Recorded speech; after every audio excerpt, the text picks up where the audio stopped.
back to Debt Haters. My name is Elena, and my husband and I hate our six-figure student loan debt, and we're on a journey to pay it off. So the journey in October 2023 is kind of where it all unraveled. Like if you're a parent, if you have children, you know, if they just like pull that little loose thread and they just keep pulling and it just unravels, it comes apart. Exhibit A, this is what happens when it's in the hands of my 5-year-old. Or I guess another analogy, if you ever read Things Fall Apart, beautiful title, beautiful story. It was like a required read in high school. October debt payoff, just things crumbled. But some debt still got paid, and we are going to go through those numbers right now. So October's budgeting journey came to a halt. As you probably noticed, there weren't that many budgeting videos then. Some routines just got out of whack, and our excess spending just went way up, like so much. So our debt-free journey has been as low income earners. We started with 6 figures of debt in 2020. We were basically a one-income family with my husband supporting us on a public school teacher salary. So we realized quick, you know, public school teacher salary and 6 figures debt. We realized very quickly, thanks to the help of number one, the Lord, obviously, and then 2, Dave Ramsey's Financial Peace University. Say what you want to about the man.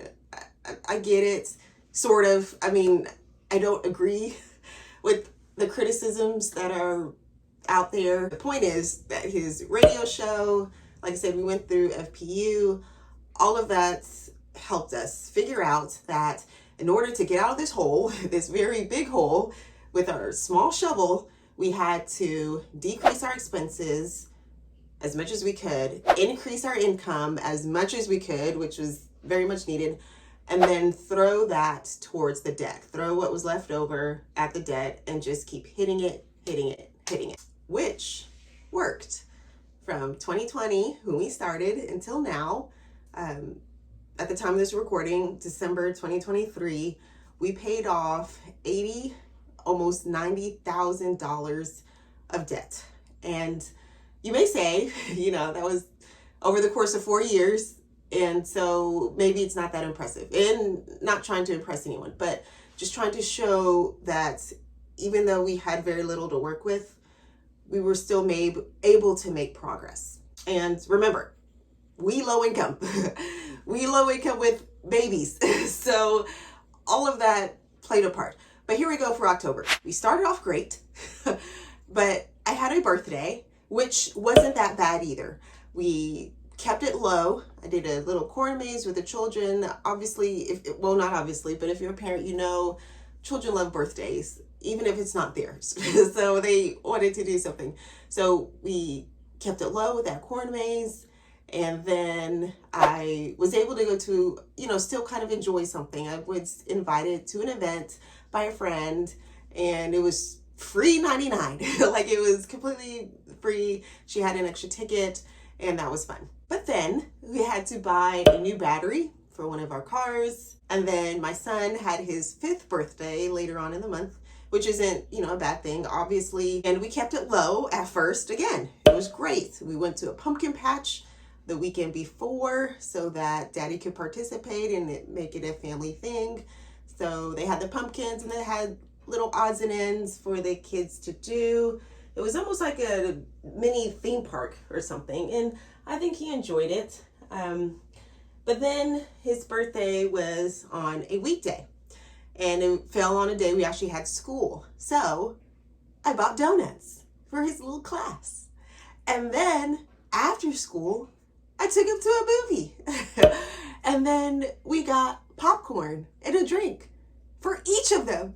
And I got one too. And then plus the tickets. So all of that was well over, I think it was like $70, $80. If you know, you know. Like going to the movies wasn't like how it was 20 years ago. Okay? Like it's a lot more. And I guess my mommy just took over. And I felt like I sinned. Like we we were in like over $100 at this point, which isn't a lot. Like I understand that's not a lot of money, but that's not what we budgeted for. We did not, that wasn't what we said we would spend. We did, however, do homemade cupcakes. That's something I actually enjoy, doing homemade cupcakes at home. And then he had a few gifts.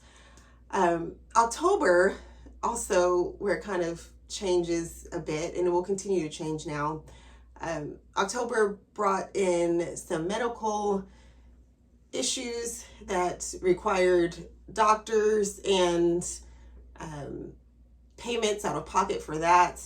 I'm sure I'll explain that later on, but for now, we're kind of dealing with some medical visits that we're going to have to continue.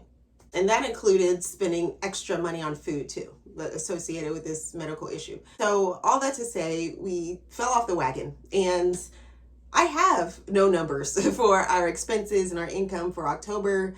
We survived, bills got paid, and let me just give you the numbers for our debt. So at the beginning of October, our debt was at the $19,999. And like I said, the interest started up again, so it's probably, $100 or so more than that. I'm just going to keep it at the numbers that we have now. So for extra income, my husband got a payout from his district. He's a public school teacher, and he did a small little project for them, and the district finally paid him out. So he got that.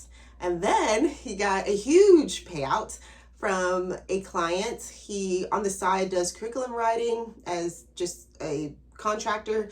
And so he got a huge payout there, like almost $7,000. And then he got a little YouTube payout. He has a YouTube channel that's monetized.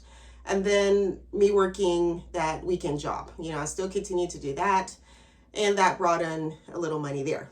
So after tithing and setting aside for self-employment taxes, we were able to throw $6,042.43 towards debt in October.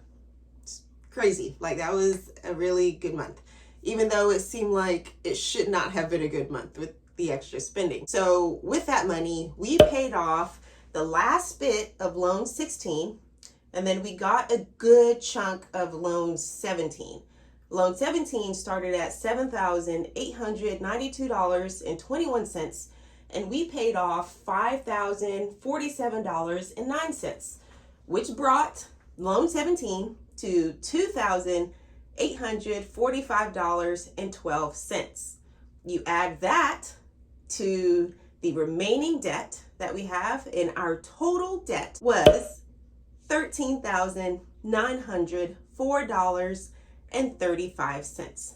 Like I said, granted, this is all without interest, but y'all, we made it to the teens. Like, that's unreal. Like, not just the teens, but the low teens. Like it's unbelievable. Like, it's unreal. Like, it's hard to believe that we're even here. And guess what? Our debt is actually lower than that. Like I said, we're doing this kind of going back in time. At the time of the recording, it's December. Our debt is not at $13,000 anymore. I'm happy to say it's even lower, but we'll go over that in November's debt update.